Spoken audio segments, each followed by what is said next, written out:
में समाज का हर वर्ग, चाहे आप पढ़े लिखे हैं, अनपढ़ हैं, अगड़े हैं, पिछड़े हैं, हिंदू, मुसलमान, महिला, पुरुष, गरीब, अमीर, हर व्यक्ति ये कह रहा है कि बिहार में शिक्षा व्यवस्था ध्वस्त हो गई है। बिहार में शिक्षा की व्यवस्था बहुत अच्छी कभी नहीं थी। हम खुद सरकारी स्कूल से बिहार में पढ़े हैं, लेकिन पहले हर प्रखंड में, अनुमंडल में, जिले में 2, 4, 5, 10 स्कूल ऐसे जरूर थे जहां अगर आपने पढ़ाई कर ली, कॉलेज में चले गए तो आपका जीवन सुधर सकता था। आप साइंस कॉलेज पहुंच गए, पटना कॉलेज पहुंच गए तो आपका जीवन सुधर जाएगा। आज की जो स्थिति है इसमें कहीं पर वो व्यवस्था बची ही नहीं है। कई बार लोगों को लगता है कि शिक्षा व्यवस्था इसलिए खराब है कि भैया स्कूल में खिचड़ी बट रहा है। कुछ लोग ये कहते हैं कि शिक्षकों की गुणवत्ता खराब हो गई। मैं आपको बता रहा हूं ये दोनों बात में पूरी सच्चाई नहीं है। अगर सिर्फ खिचड़ी बांटने से शिक्षा व्यवस्था बिहार में खराब होती तो लोग ये ध्यान नहीं देते हैं कि 8वें क्लास से ऊपर के जो स्कूल हैं, विद्यालय हैं या कॉलेज है, उसमें तो खिचड़ी नहीं बट रहा है। वहां पर पढ़ाई क्यों नहीं हो रही है? आपने अगर कहा कि नियोजित शिक्षकों की गुणवत्ता की वजह से शिक्षा व्यवस्था खराब हो गई, तो पटना साइंस कॉलेज में, पटना कॉलेज में पढ़ाई क्यों नहीं हो रहा है? सीएम साइंस कॉलेज दरभंगा में पढ़ाई क्यों नहीं हो रहा है? लंगट सिंह कॉलेज में पढ़ाई क्यों नहीं हो रहा है? वहां पर तो नियोजित शिक्षक नहीं है। पढ़ाई की व्यवस्था इसलिए खराब हुई है कि जो मेरी समझ बनी है 18 महीनों में, कि कहीं ना कहीं सरकार और समाज, मैं अंडरलाइन कर रहा हूं समाज को भी, सरकार और समाज दोनों की प्राथमिकता में शिक्षा अब रही नहीं गई है।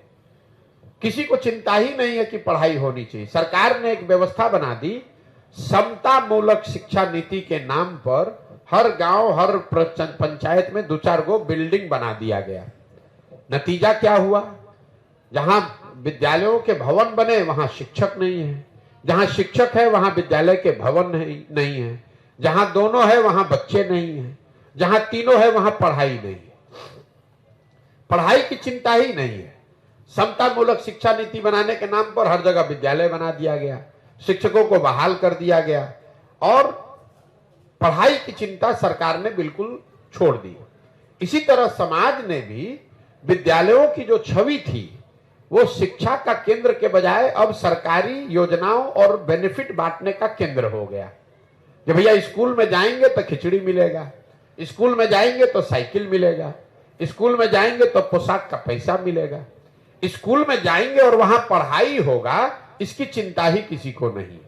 तो जो गार्जियन है, जो पढ़ाने वाले परिवार भी है, वो सरकारी स्कूलों में, विद्यालयों में अपने बच्चों का नामांकन उन्होंने कराया हुआ है कि उसको पोशाक का, साइकिल का, खिचड़ी का पैसा मिलता रहे।